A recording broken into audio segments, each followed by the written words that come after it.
me introduce you to my pride and joy. This 29 by 29 by 29 centimeter tank started off about 6 weeks ago. It's got a substrate of sand. Underneath that is some dirt from the local canal.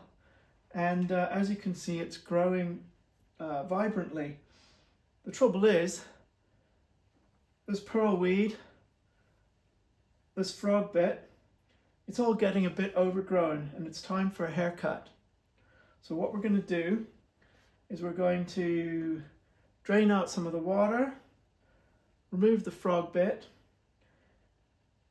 give the pearlweed a nice trim, leveling it out with the hardscape behind. And we might also prune back some of the Java moss growing on the wood. This is our first presentation here on Aquasplainer, and hopefully it's going to go well.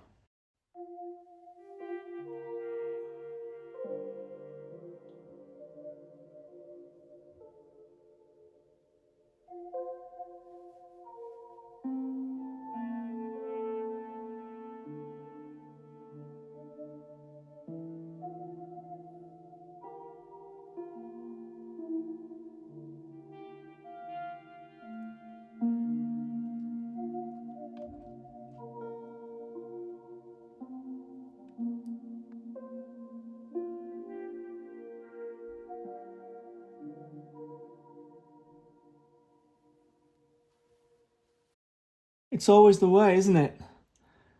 A few hours later or the next day, you notice one or two things that aren't quite even, and you've got to go in there again and trim it back a little bit more. I've noticed on this side here, there's some stems of pearlweed sticking up a bit higher than the rest. I think I can trim that moss back in the middle a little bit more. Looks a little uneven or even a little bit strange. And this frond from the bulb, one that I didn't take out, it's coming out in the front. Perhaps that's a little asymmetric, so we'll take that out too.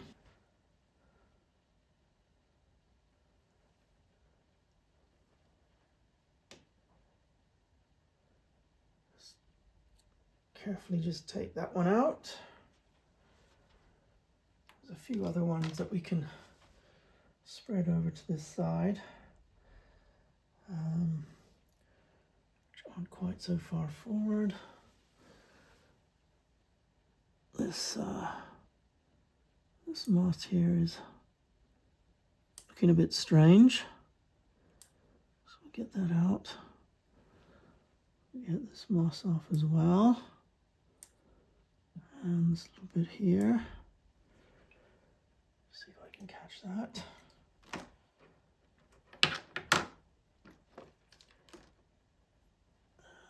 Some of that moss.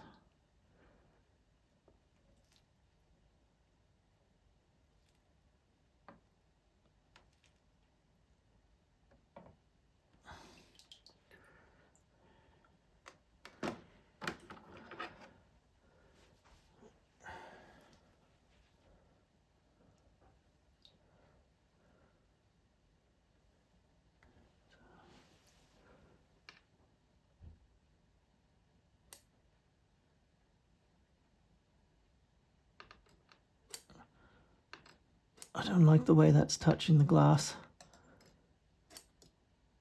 to the side there.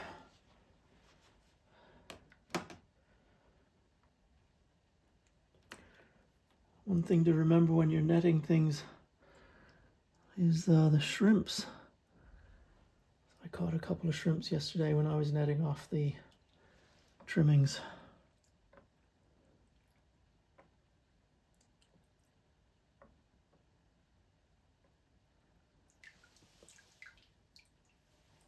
Tidy. One last touch. Just give the glass a little rub with a filter sponge. I don't like to use a metal scraper because it might scratch the glass. Oh, my hand. Oh.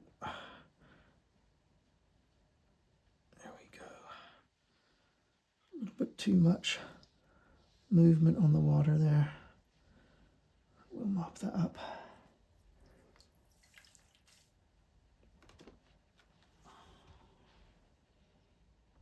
When I add the frogbit back in, I turn the filter back on so that we can see what the flow's like.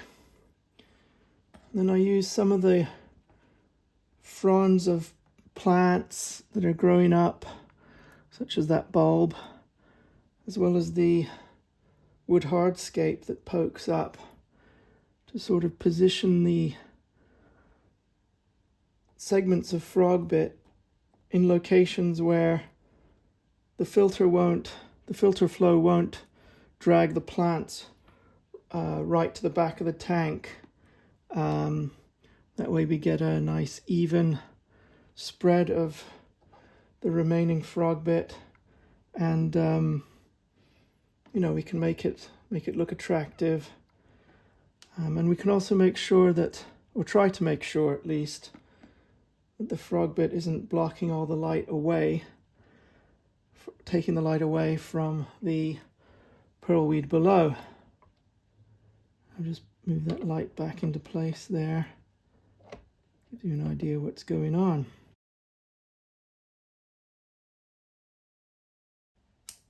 That's a cut. I can put these away, and now we can admire the fruits of our labor. One of the reasons why I wanted to cut back the pearlweed was to be able to see the activity of the cherry red shrimp and the other shrimps in this tank.